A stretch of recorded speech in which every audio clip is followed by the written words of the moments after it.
In a quiet village nestled in the hills of ancient Bethlehem, there lived a young shepherd named David. He wasn't a warrior. He didn't come from royalty, and in the eyes of many he was just another boy tending sheep. But what no one could see was the strength burning inside him, not a strength of muscles or weapons, but a strength of faith, courage, and unwavering trust in his Creator. While others sought glory on the battlefield, David found it in the silence of the wilderness, watching over his flock, composing songs of devotion, and trusting God with every breath he took. Each day he would guide his sheep across rocky paths and green valleys, his sling always ready to protect them from wild animals.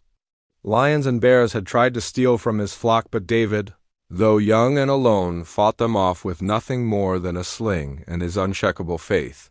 To most, this seemed impossible. But for David, it was simple. He believed that with God on his side, nothing was truly impossible. Now, at this time, the people of Israel were in trouble. The Philistines, a fierce and powerful enemy, were growing stronger by the day. King Saul, once chosen by God, had drifted away from divine guidance, and fear began to grip the nation. It was in this moment of national weakness that something incredible happened. God sent his prophet Samuel to the house of Jesse, David's father. Samuel had a mission to anoint the next king of Israel. One by one, Jesse brought out his strongest sons, tall, brave, and trained for battle. But each time Samuel looked at them, he heard the same message from God. Not this one. 7 sons stood before the prophet, but none were chosen. Samuel, puzzled, asked, "Are these all your sons?" Jesse paused, almost as if he forgot, then said, "There's still the youngest David. He's tending the sheep." When David was called in, Samuel immediately felt it. This was the one. Not because of his appearance, but because of his heart. Right there, in front of his family, David was anointed by Samuel. The Spirit of God rushed upon him from that day forward, marking the beginning of a journey that would change history. Imagine the contrast. While the world looked to soldiers and swords, God chose a shepherd boy. While kings and warriors sought power through armies, David's power came from prayer. He didn't need armor, he had trust. He didn't need fame, he had purpose. This was more than just a story, it was a divine pattern. God doesn't always choose the strongest, the loudest, or the most impressive. He chooses the faithful. And in the fields of Bethlehem, a young shepherd with a heart full of faith was about to step into a destiny far greater than he could ever imagine. The valley was silent, but not with peace, with fear. On one side stood the army of Israel, frozen in dread. On the other, a giant emerged, towering, armored, unstoppable. His name was Goliath. Over 9 feet tall, his body was a wall of muscle, wrapped in bronze. His voice thundered across the valley like rolling storms. Every morning and evening, for 40 days straight, he marched forward, not to fight, but to humiliate. "Choose one man to fight me," he roared. "If he kills me, we will be your servants. But if I kill him, you will serve us." No one moved. Not even the bravest. Not even the king. Goliath wasn't just a physical threat, he was psychological warfare in its purest form. Every word he spoke chipped away at Israel's courage. His armor gleamed, his spear was like a weaver's beam, and his shield was so massive it needed its own bearer. He was more than a warrior, he was a monster, and no one, not even Saul, dared to answer him. The Israelites had forgotten who they were. Fear had paralyzed their faith. They stared at the size of the enemy and forgot the size of their God. And then, into this scene of terror, walked a boy. Not a soldier, not a commander, just David sent by his father to bring food to his brothers on the battlefield. He wasn't even supposed to be there. But when he heard the giant's challenge, something inside him ignited. While others heard threats, David heard defiance against God, against truth, against everything he believed in. And he asked the question no one else dared to voice. Who is this uncircumcised Philistine that he should defy the armies of the living God? People laughed at him. His own brothers scolded him. "Go home, David," they said. "You're just a boy. This isn't your fight." But David didn't come to fight for fame or for power. He came because he couldn't stand silence in the face of injustice. He came because someone had to believe again. Someone had to remember who they were. When King Saul heard of the boy's courage, he sent for him. Imagine the scene, an old, battle-worn king staring at a teenage shepherd claiming he could face a giant. Saul tried to talk him out of it. He even offered David his armor, but David refused. "I cannot fight with these," he said. "I have not tested them." All he needed was his sling, 5 smooth stones, and the faith that had carried him through lions and bears. This was the turning point. One man, young, unknown, unarmed, stood ready to face what an entire army could not because he was stronger, not because he was trained, but because his faith was bigger than his fear. While others calculated Goliath's strength, David remembered God's power. In a valley filled with fear, he walked forward with courage that would echo through history. And the world would soon witness what happens when faith steps into the shadow of fear and does not flinch. The moment had come. The valley that once echoed with fear was now about to witness something no one expected, a shepherd boy stepping forward. Not with a sword, not with an army, but with nothing more than a sling, a pouch of stones, and unshakable faith. The soldiers watched in disbelief. The Philistines laughed. But David didn't blink. Every step he took toward the battlefield was a step against fear, against doubt, and against everything that made Goliath seem undefeatable. King Saul had tried to reason with him. "You are not able to go against this Philistine," he said. "You are only a boy, and he has been a warrior from his youth." But David didn't hesitate. His voice was steady, his eyes filled with something no one else had: conviction.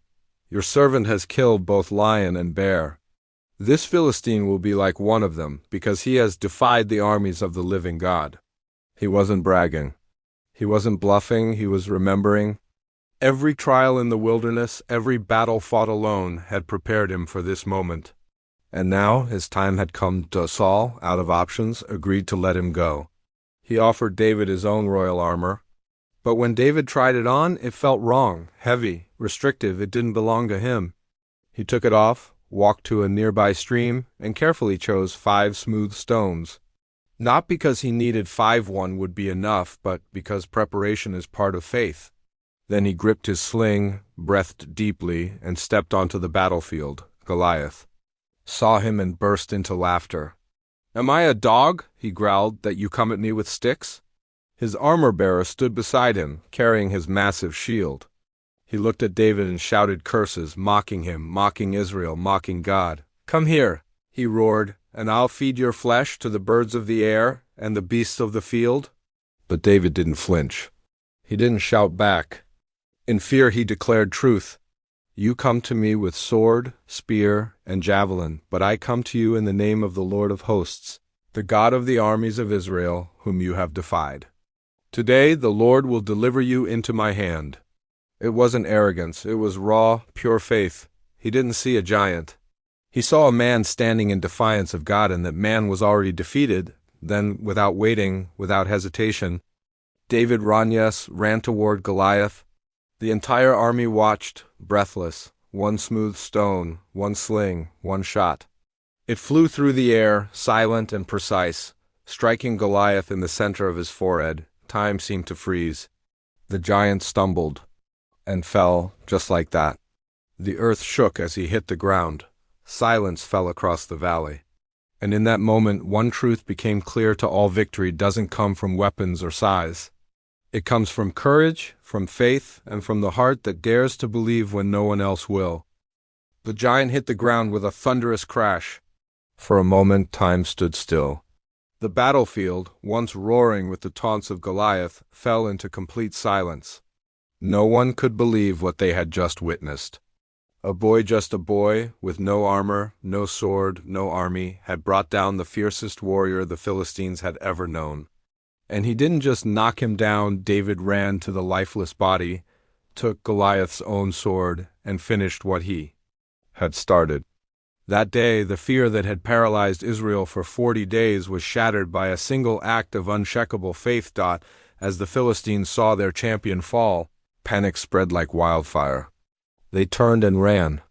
And Israel, once frozen by fear, now surged with courage. They rose up, charged forward, and chased their enemies down. But the true victory wasn't just on the battlefield, it was in the hearts of the people. One young shepherd had reminded an entire nation who they truly were. He didn't just defeat a giant, he reignited faith. David returned to camp a hero. Songs were sung in his name. Saul has slain his thousands, and David his tens of thousands, the people cheered. But David never let it go to his head. He knew where his strength came from.